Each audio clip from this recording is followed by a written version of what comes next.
충성이라고 하는 것은 무엇일까? 충성은 하나님의 사명을 감당하라고 주신 은사예요. 그러니까 이 충성과 믿음은 한 줄기에 같은 단어에서 유래한 부분들이에요. 순례자의 삶이라고 하는 제목으로 오늘 말씀을 나누는데, 순례자는 천국, 우리의 본향. 그러니까 여러분과 제가 육신이 땅의 흙으로 돌아가면 우리의 영혼 육은 다시 부활해요. 하나님 앞에 부활한 몸으로 가는 거예요. 예수 믿지 않은 사람도 부활해서 하나님 앞에 가요. 그러면 예수 믿은 사람은 이 땅에서도 내 마음의 천국의 삶을 경영하고 관리하고 누리다가 본향의 천국으로 가는 게 예수 믿는 사람들의 모습이에요. 근데 예수 믿지 않는 사람들은 여기서 자기 마음대로 하고 싶은 대로 다 해. 그랬다가 육신이 흙으로 돌아가면 이 사람도 부활해서 하나님 앞에 가요. 근데 하나님은 어디로 보내냐면 찜질방으로 직행해. 왜? 예수님을 안 믿었기 때문에 그 사람들은 지옥에 가는 거예요. 그러니까 공간복음서에서도 뭐라고 그래요? 그럴 일은 없어요. 제가 볼 때 예화를 들어주는 건데, 지옥에 있는 사람이 얼마나 고통스러운지 물 한 방울만이라도 좀 적시게 해달라고. 여기에는 상징하는 부분들이 많이 있습니다. 그러니까 여러분과 저는 내가 지금 본향을 향해서 가는 순례자의 길을 걸어가고 있다. 근데 오늘 성경에서 이 말씀은 두 가지로 해석한다. 무슨 얘기냐면 모이는 교회와 흩어지는 교회의 그런 상징을 두고 있는 거예요. 그러면 이런 얘기가 무슨 얘기냐라고 할 때에 먼저 금장색 말기야. 금장색 말기야는 하나님이 다스려서 정금과 같은 신앙으로 세운다라고 얘기했어요. 느헤미야 3장 8절에 보면 그 다음은 금장색 하레야의 아들 우시엘 등이 중수하였고, 여기에서 금장색 차라프 이 단어가 사용이 됐어요. 본문에서는 초루피, 이 초루피는 차라프에서 유래한 단어예요. 그래서 초루피는 정련하는 사람, 금세공자 그런 뜻이에요. 그러면 8절에서는 이 차라프라고 하는 것은 동사예요. 정죄하다 또는 시험하다 이런 뜻이에요. 그러면 금장색 말기야라고 할 때 이 말기야는 멜레크와 야헤의 합성어예요. 나의 왕은 여호와시다 그런 의미였어요. 그러면 8절에서는 여호와를 경외하는 자에게 하나님께서 능력을 베풀어 주신다 그런 의미의 금장색이었다면, 지금 여기서는 여호와 하나님께서 자기 자신을 경외하는 사람에게 어떤 신앙을 주시냐면 점금과 같은 신앙을 주신다. 그러니까 오히려 이게 무슨 얘기냐면, 또 다른 표현에서는 우리가 불같은 시험을 통해 우리가 뭘로 나아가는 거예요? 점금과 같은 신앙으로 나아가는 거예요. 그러니까 나에게 고난이 있습니다. 아픔이 있습니다. 인간적으로 보면 괴롭지요. 인간적으로 보면 그거 얼마나 고통스러워요. 그런데 성경은 그런 시험과 환난을 통해 우리의 신앙이 정금과 같이 나아간다. 그러니까 내가 흘리는 눈물이 그게 금이 녹아서 나오는 눈물이에요. 이게 아멘이 안 되네. 나 이거 깨닫고 나서는 내가 흘리는 눈물이 정말 하나님 앞에 가치가 있다. 예? 아니 세상에 신화라든가 세상에 이런 거 보면 눈물 모아가지고 이게 뭐 신화를 만들고 막 그러잖아요. 그러니까 여러분이 흘리는 이 기도, 하나님 앞에 나와서 기도하며 흘리는 이 눈물이 어떻게 보면 나의 점검과 같은 신앙으로 나아가는 원동력이기도 하지만, 나는 그게 이 세상에 비교할 수 없는 점금이라고 그러니까 금이 녹아서 흘리는 눈물이에요. 난 그렇게 마음이 들어요. 그러니까 여러분, 하나님이 어떻게 해요? 그 눈물을 닦아주신다. 그러니까 여러분과 저는 아픔과 고통과 눈물이 있을 때 어떡하라? 하나님 앞에 부르짖는 거 어떤 날? 새벽에. 그래서 나는 하나님 재림하실 때 새벽에 오셨으면 좋겠어. 그것도 비 오고 눈보라치고 막 이런 때 새벽에 오신 분들을 위해서 하나님이 그때 오시면 우리는 그때 슬기로운 기름 준비한 지혜로운 여인처럼 좀 심보가 좀 그래요? 그래요. 그래도 할 수 없어. 나는 제가 신앙에 열정이 없을 때는 어떤 기도를 좋아했냐면은 옆에 가서 가면은 그런 기도 있잖아요. 하나님 오늘 이 집에 축복해 주옵소서. 그런데 이곳에 오지 않은 사람들까지 함께 해 주옵소서. 이런 구절할 때 되게 좋아했거든요. 근데 내가 열정을 가지고 가니까 그런 사람들은 좀 차등을 주세요. 이런 마음이 쪼까 들어요. 그러니까 제가 이렇게 말하는 의도는 뭐예요? 여러분들이 하는 그 모든 것들 구원받은 이후에 열심과 열정은 하나님이 다 보고 카운트하신다. 우리는 하나님 앞에 뭐예요? 점수 따는 일에 최선을 다하는 거예요. 31절에 금장색 말기야는 하나님이 다스려서 점검과 같은 신앙으로 세운다. 이것만 있는 게 아니라 또 다른 뜻이 있어요. 그건 뭐냐? 여호와를 왕으로 섬기는 자가 세상에 나아가 택함을 받은 성도들을 세워주는 사역을 감당한다. 다시 말하면 교회 내에서는 하나님께 은혜를 받았다면 교회 밖에서는 그 받은 은혜를 나눠줘서 그 사람도 똑같이 세워주는 신앙이 오늘 31절에 금장색 말기야다 이런 뜻이에요. 그러니까 여러분과 저는 모이는 교회에서 은혜를 받아요. 모이는 교회에서 은혜를 받고 받은 은혜를 가지고 밖에 나아가서 나와 똑같은 은혜를 받을 수 있도록 이 은혜를 전달해 주는 거예요. 이 모습이 성경의 다른 표현에서는 그게 진리의 모습이다라고 또 얘기하는 거. 왜? 은혜를 부어주시면 나는 뭘로 대답해요? 진리로 대답해요. 하나님이 나에게 사랑을 부어주시면 나는 뭐로 대답해요? 공의로 대답해요. 그러면 받은 것을 나눠주는 모습이 진리이고 공의이고 선한 모습이다라고 보는 거예요. 그러니까 오늘 여러분들이 그런 마음으로 살아가기를 바랍니다. 나는 은찬이 볼 때마다 마음이 뭐가 되냐면 꼭 엄마를 연인처럼 이렇게 기대고 있어. 그냥 이 40일 내내 그 모습 보면서 뒤서 보면 꼭 연인 같아. 그래서 아들이 엄마를 저렇게 의지하는 거 보면 참 한쪽에서 나는 부러워. 우리 애들은 의지 안 해. 이미 다 컸어. 끝까지 그래니? 그래요. 교회는 어떤 역할을 하냐? 모이는 교회, 흩어지는 교회.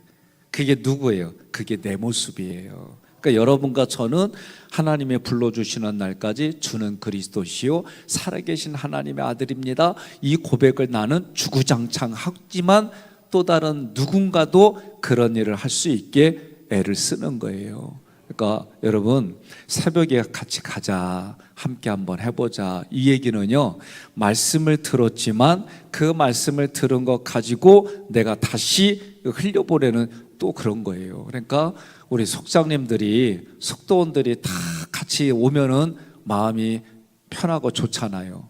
근데 온다고 그러고 500년 동안 안 오잖아요. 그러면 참 그게 기도거리요, 근심거리고. 그럼 우리 육신은 어디에 있어야 되느냐? 하나님이 원하고 기뻐하는 그 자리에 있게 해주는 거예요. 그게 중요해요. 해적선에 의사가 타가지고 다친 사람을 도와주는 일밖에 없어요. 경찰에 잡혔어요. 나는 사람 고친 것밖에 없다고. 그래도 해적선에 타면 해적이요. 옆 사람한테 얘기해요. 우리는 구원의 배를 탔어요. 구원의 배를 탔으면 끝까지 사명 감당하고 그 우리의 선장 되시는 예수님이 그 키를 가지고 움직이는 대로 우리는 함께 동역하는 거예요. 그래서 너가 내 안에, 내가 너 안에, 예수님 안에 이런 의식을 가지고 신앙을 가지고 살아가는 거예요.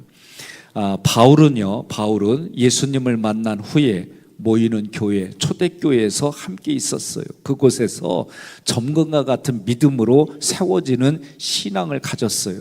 그리고 그가 그런 신앙을 가지고 포교, 우리는 포교라고 하면 안 되죠.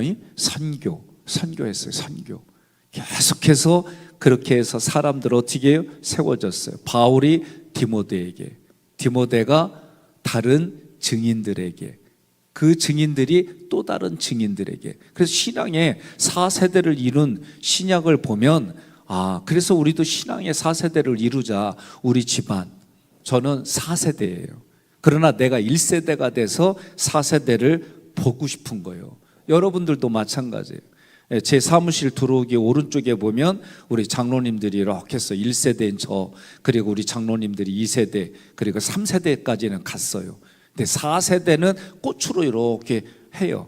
해바라기가 되기도 하고 한쪽으로 또 가지를 쳐가지고 되기도 하고, 위에서 기도해 주세요. 4세대를 위해서 그분들이 또 힘을 내서 할 수 있게. 그러면 여러분, 진짜 우리 교회에 이단들이 와가지고 야, 2단은 아니구나, 1단이 되겠구나, 내가 그동안 2단에서 역할했습니다, 자수하겠습니다, 광명을 찾는 거, 이 사람들이. 그리고 우리 교회 시스템에서 신앙으로 말씀을 배우고 장로님한테, 권사님한테, 집사님들한테 이런 말씀을 배우고 내면의 훈련을 하고, 그러면서 다시 자기를 보낸 그 집단에 가가지고 초토화시키는 거예요. 신앙으로. 거기서 막 예수 믿고 일어나고, 그래 제2 성전이 지워지고. 아멘 좀 해요. 찬양만 잘하면 어떻게 해. 오늘 정말 찬양 이 새벽에 고운 목소리 내느냐 고생들 했어요. 쉽지 않은 일인데 얼마나 연습했을까. 예? 나는 그 얘기는 우리 백권사님이 얼마나 잡았을까. 예? 그렇게 생각이 들어요. 예. 실제 훈련은 누군가는 그 역할을 하지 않으면 훈련이 이게 안 돼요. 그러니까 나는 여러분들을 신앙에 성장하고 성숙한 분으로 하려면 나도 여러분들 잡아야 돼. 이 새벽에 나오라고 잡아야 되고, 주의 성수하라고 잡아야 되고, 하나님에게 첫 것들이라고, 예배에 집중하라고 잡고, 말씀 읽으라고 잡고, 기도하시라고 잡고, 이게 저의 역할이에요. 나만 그러느냐? 우리 장로님들도 우리 같이 그렇게 하는 거예요. 그러니까 여러분과 저는 정금과 같은 신앙은 그냥 안 생기는구나. 고난과 환난을 통해 내가 정금과 같이 쓰임받는구나. 그렇게 믿으시기를 바랍니다. 두 번째는 한민간문은 하나님이 우리의 출입을 검열하신다. 그러면 한mit갓은 지정한 곳이 지정한 곳. 이 한mit갓은 미프가드에서 유래했어요. 이 한민간문은 성전 주위를 두르고 있는 성스러운 성과 예루살렘 성벽 사이에 있는 문이에요. 그런데 이 문을 통해서 누가 드나드냐면 무역하는 사람들이 드나들어요. 그리고 무역하는 사람들이 드나들 때에 군사들이 검열하는 거, 뭐 잘못된 걸 가져왔는지 이렇게 검열하는 이 문이기도 하고 그래요. 그러니까 이 한mit간 문을 보면서 뭐라고 보냐면, 이 한mit간 문은 파카드라는 단어에서 유래했어요. 이 파카드는 돌보다, 시찰하다, 임명하다 이런 뜻이에요. 그러니까 파카드는 윗사람이 아랫사람에 대한 행위를 나타내는 단어예요. 그러니까 우리 주님이 우리를 검열하는 거예요. 여러분과 저를 검열하는 거예요. 검열하는 방법이 뭐냐? 어떤 때는 사랑으로, 어떤 때는 훈련으로, 어떤 때는 믿음으로, 이 다양한 것을 우리에게 주셔서 우리를 검열해 주시는 거예요. 그러면 우리의 형편을 다 헤아려 보고 우리를 돌보시고 필요한 것도 주시고, 때로는 우리로 하여금 적장과 마주쳐서 싸우라고 하시고, 다양하게 하나님이 우리를 검열해서 세워갖고 나아가게 하는 거예요. 이 단어가 파카드라는 단어예요. 그러니까 한mit간문에서 주님이 우리를 검열하시는 거예요. 예? 저 어렸을 때 생각이 나요. 우리는 그때 국민학교라고 그랬잖아요. 초등학교 다닐 때 어느 날 선생님이 손톱 앞으로 손등 내밀어 그러면 다 이렇게 내밀어요. 그 손톱을 보고 손 상태가 어땠는지 불량하면은 작았다가 고기를 톡톡 때렸어. 우리 동네만 그랬구나. 예? 그리고 도시락 싸오면은 보리밥을 섞었는지 안 섞었는지 30% 섞어 검열하셨어요. 예? 우리는 이런 검열 다 했어요. 또 중학교 때는 갑자기 담임 선생님이 책가방 앞으로 그리고 다 쏟아 그래가지고 검열했어요. 담배 피는 놈 있는지 없는지 확인하느냐고. 검열이라는 건 이런 거예요. 그러니까 우리의 위생 상태, 우리의 건강 상태, 학생으로서 바르게 가는지, 이게 검열이에요. 그러니까 하나님은 우리에게 이런 단어를 통해 가지고 지정된 장소에서 하나님이 우리를 검열하신다. 그래서 우리는 주님께 검열을 받았어요. 주님은 그 지정된 장소에서 점검하고 필요한 것을 채워주시는 거예요. 그러니까 이 새벽에 하나님은 그 검열하는 시간이 언제냐? 새벽이에요. 그래서 이 새벽에 시편 46편에 보면 하나님이 새벽에 도와주신다. 우리는 그 말씀 믿고 검열받으러 이 새벽에 나왔어요. 그래서 하나님이 검열을 딱 하셨으니까 주님을 통해 검열하니까 부족한 부분이 있다 채워주시는 거예요. 여러분 믿습니까? 마태복음 10장에 12제자를 파송하는 말씀이 나와요. 10장 9절로 10절 함께 봉독합니다. 너희 전대에 금이나 은이나 동을 가지지 말고 여행을 위하여 배낭이나 두벌 옷이나 신이나 지팡이를 가지지 말라. 이는 일꾼이 자기의 먹을 것 받는 것이 마땅함이라. 아멘. 우리의 형편과 처지를 아시는 주님이 모든 것을 공급해 주시기로 약속한 구절이에요. 제자들의 임무는 마태복음 10장 7절로 12절에 나오는데 7절에 천국 복음을 전하는 거예요. 함께 있습니다. 가면서 전파하여 말하되 천국이 가까이 왔다 하고. 아멘. 천국을 선포한다는 얘기는 천국이 내 안에 있다는 거죠. 예? 예수님의 말씀대로. 그러면 천국의 주인은 누구요? 예수님입니다. 내가 여지껏 주인으로 살아왔는데 이게 아니라 예수님이 주인이십니다. 그래서 주권을 인정하는 거예요. 8절에 보니까 질병을 고쳐요. 8절 함께 있습니다. 병든 자를 고치며 죽은 자를 살리며 나병 자를 깨끗하게 하며 귀신을 쫓아내되 너희가 거저 받았으니 거저 주라. 아멘. 12절에 평화의 인사를 합니다. 12절 또 그 집에 들어가면서 평안하기를 빌라. 아멘. 이 평강이라고 하는 것 여러 번 얘기했잖아요. 에이렌의 이 단어는 하나님과 나 사이가 죄 때문에 분리됐어요. 그런데 이 죄의 문제를 해결해서 하나님과 나를 온전히 붙여주는 게 평강. 그게 십자가에서 예수님이 피를 흘리심으로 예수님이 모든 더러운 거, 채찍 맞고 창에 찔리고 수치를 당하고 이런 건 예수님이 가져가고 우리에게는 평강과 나음을 입었도다. 이게 하나님이. 그러니까 우리도 뭐예요? 어린 자녀들, 성장한 자녀들까지 부모가 안 좋은 것들은 다 부모가 가져가고 좋은 거 주잖아요. 예? 이거에 은혜가 돼가지고 다시 자녀가 부모들이 이제 힘이 없을 때, 일들을 그만뒀을 때 자녀들이 그렇게 부모님 마음을 헤아리면서 섬기잖아요. 이건 사람만이 하는 거예요. 사람만이.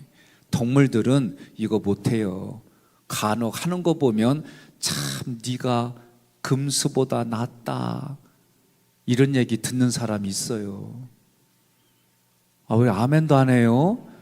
꼭 이렇게 얘기를 해야 돼요? 어떻게 너는 개만도 못하냐?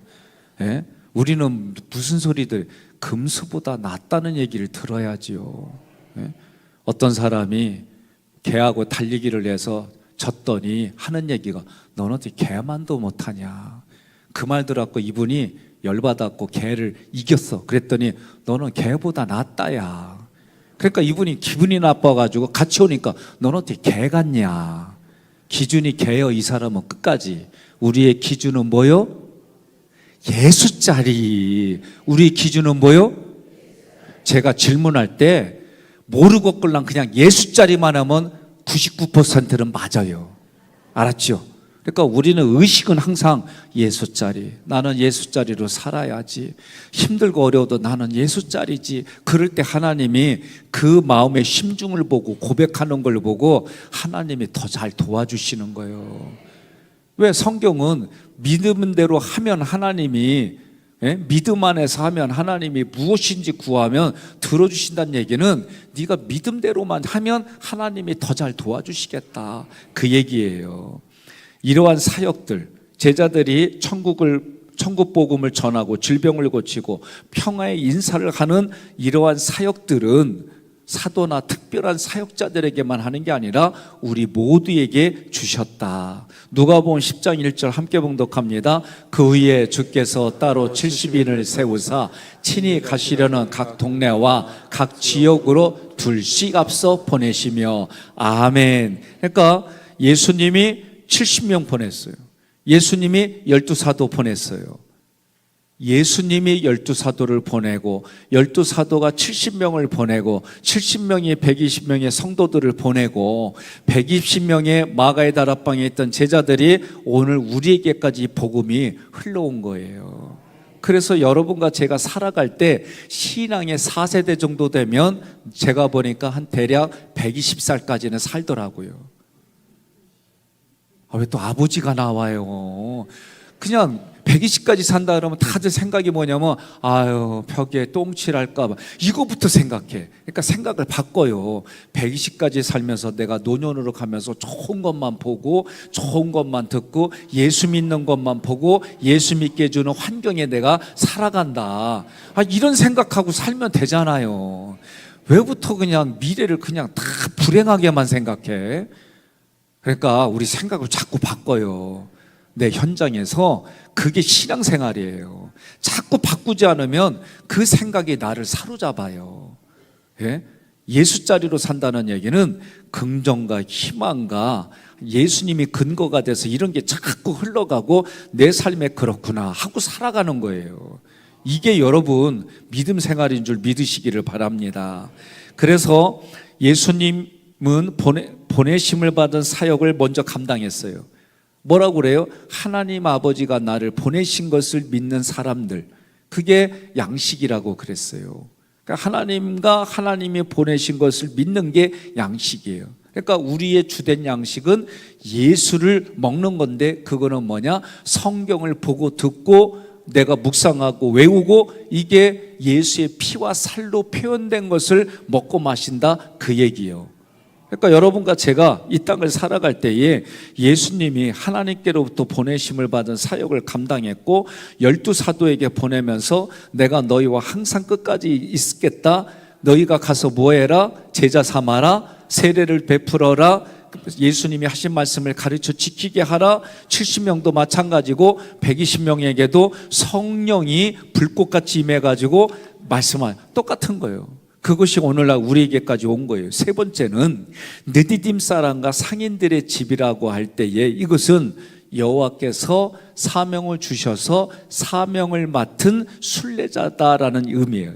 느디딤은 네티님에서 유래했어요. 주어진 자들, 성전, 봉사자들을 의미해요. 여기서 이 상인들은 라칼인데 이 라칼의 뜻은 매매를 목적으로 돌아다니는 거예요. 이때 라칼이 쓴 거는 진주 장사와 같은 사람들이에요. 근데 여기서 상인은 두 가지 단어가 있어요. 하나는 라칼, 하나는 캐나안. 이 캐나안은 호세아 12장 7절에 나와요. 함께 읽습니다. 그는 상인이라 손에 거짓 저울을 가지고 속이기를 좋아하는도다. 아멘. 그래서 이 캐나안이라고 하는 이 상인은 가나안 사람들을 의미해요. 그리고 상인이라고 하는 것을 혼용해서 쓰는데 왜 가나안 사람들은 악한 사람으로 얘기가 되어지냐면 이들의 가치관이에요. 이 상인으로 이들이 살아가니까 상인의 가나안의 덕목은 최고로 쥐어짜서 이윤을 남긴다라는 뜻이 있어요. 여러분 그런 사람 만나면 다 털려. 무슨 말인지 이해됐어요? 그러니까 상인이란 단어가 두 가지예요. 라칼과 가나안. 근데 이 가나안인의 사람들은 쥐어짜서 최대의 이윤을 내놓는 거예요. 근데 라칼은 뭐요? 진주 장사와 같이 최고의 가치를 자기의 전 재산을 다 팔아서 소유한 사람. 그때 이 진주는 예수 그리스도예요. 예? 그러니까 이게 두 개가 다른 단어예요. 물어봐요. 가나안이요 아니면 라칼이요? 아, 감사해요. 나는 라칼이에요. 그래요. 가나안이 되면 안 돼요. 왜냐하면 뭐든지 경제적으로 쥐어짜려고 그러니까 이들이 믿는 신은 만몬신이에요. 만몬신. 우리가 믿는 하나님이 아니에요. 예? 풍요롭게만 된다면 뭔 짓이든 다 했던 게 가나안의 7족속이에요. 심지어 자기가 행복해지려고 애까지 불의 신에다가 집어던진 게 가나안 사람들이에요. 그러니까 얼마나 이 사람들이 쥐어짠다는 게 그러니까 이런 사람들에게 뭐예요? 사람의 고요를 짜낸다 그렇게 표현하는 거예요. 그러니까 한민갑 성문 근처에 느디딤 사람과 상인들의 집이 있었다라는 얘기는 이 사람들은 성전에서 봉사하려고 어떻게 해요? 가까이 있는 거예요. 제가 SK로만 지금 벌써 여러 번 신방을 갔어요. 목사님 이사 왔습니다. 신방해 주세요. 그러면 사연도 듣고 여기까지 오면서 참 빚보증 섰다가 그거 갚느냐고 인생을 허비하고 그런데도 또 다른 자기 직장에 기업에 열심히 따라온 사람에게 그 뭐죠? 뭐라고 그래요? 권리금 이런 것도 안 받고 그냥 줘가지고 또 지금도 거기 가서 같이 일해주면서 난 우리 교회 권사님들 집사님들의 삶의 이런 걸 들으면서 내가 이거 어디 강의 가서 내가 이거 해도 되겠냐 허락받았어요. 옆 사람한테 그래요. 이 얘기는 내 얘기요 그러세요. 예? 그냥 신방하다 보면 정말 그 사연들을 얘기해 주면 야 정말 우리 교우들이 교인답게 사는구나, 성도답게 사는구나, 집사답게 사는구나, 권사답게 사는구나, 장로답게 사는구나, 교역자답게 사는구나.